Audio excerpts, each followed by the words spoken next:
Why is there currently so much energy and effort being put into stopping smoking but no effort to do the same with booze? Trigger warning: suicide, domestic abuse, assault, rape etc. I've just seen that they're planning to make England smoke free by 2030 and it just baffles me that nothing like this is being done with booze as well. Yes, smoking sometimes causes cancer. It's a bad habit. It's smelly etc. But alcohol also causes many problems and therefore, I feel like the same effort should be being made to get rid of booze as well or increase the drinking age at least. Alcohol causes liver and kidney problems, affects diabetes. Alcohol withdrawals can kill you. It affects the heart. It can make people aggressive and violent. It makes people vulnerable and puts them at risk of things like being physically sexually assaulted. It causes people to make decisions they regret. It causes depression which sometimes leads to suicidal thoughts and attempts. It contributes to people being injured and killed from drunk driving incidents. It sometimes causes you to lose your memory and to have no control over your bowel bladder movements.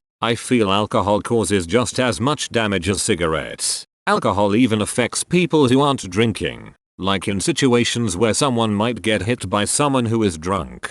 Perhaps the number of people that experience domestic abuse, rape, being assaulted, being depressed, suicidal would decrease if the drinking age was increased or if it was banned. I'll stop. So I just don't understand why so much is being done to stop smoking while no one even thinks about the consequences of drinking. I think because you can have safe levels of alcohol consumption whereas there is no safe level for cigarettes. Which means you can blanket ban smoking but not drinking. Because unlike smoking, drinking alcohol isn't almost immediately habit forming for the overwhelming majority of users. And quite frankly I get more than a bit fed off with the Neo-Puritan brigade just because some people can't drink responsibly. Well, there is definitely no aggression, rape, sexual assault or violence in those alcohol-free paradises in the Middle East. Edit. Other dry countries exist. Sigh. Because European society and culture is so entwined with alcohol, literally to its core. Tobacco smoking, that came much later and never had the same impact. Oh no, the Think of the Children brigade.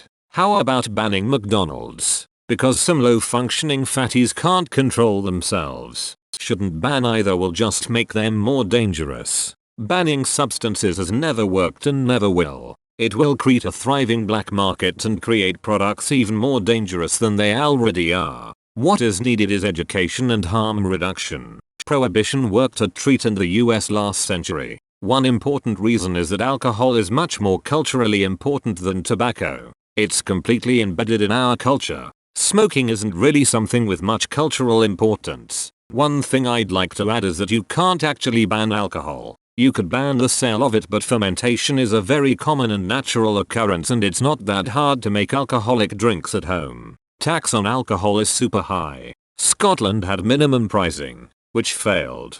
Dry January. It's not like there's nothing being done. But let us have some fun in life please. Once heard a statement from my doctor saying if alcohol was just invented today it would be classified as a Class A drug. You misery. Holy shit OP.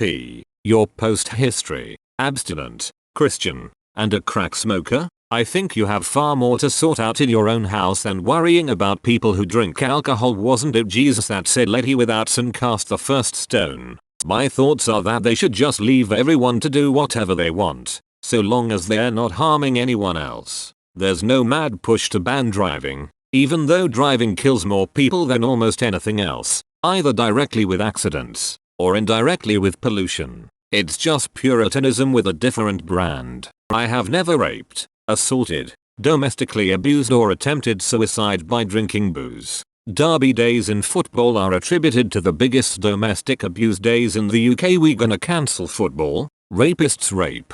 Your post is pathetic. I'm of the belief that the government shouldn't dictate what we can and can't put into our own bodies. All these things should be individual choice. Because booze is fun for most people. Most adults don't drink until they vomit or drink every day until their kidneys fail. That would be like banning cake because there are fat people. You can drink very moderately and be okay. You can't smoke moderately. I mean, if we're just focusing on reducing the population's cancer risk, you'd also have to look at banning manicured meats, including sausages and bacon. We could also ban sugar because type 2 diabetes and obesity is a big drain on the NHS. We could ban fast food because heart disease is a big drain on the NHS. We could ban cars because motor vehicle accidents are a big drain on the NHS. We could ban all social contact because communicable diseases are a big drain on the NHS. Edit. This is being downvoted, so I'm adding the obligatory S because Reddit.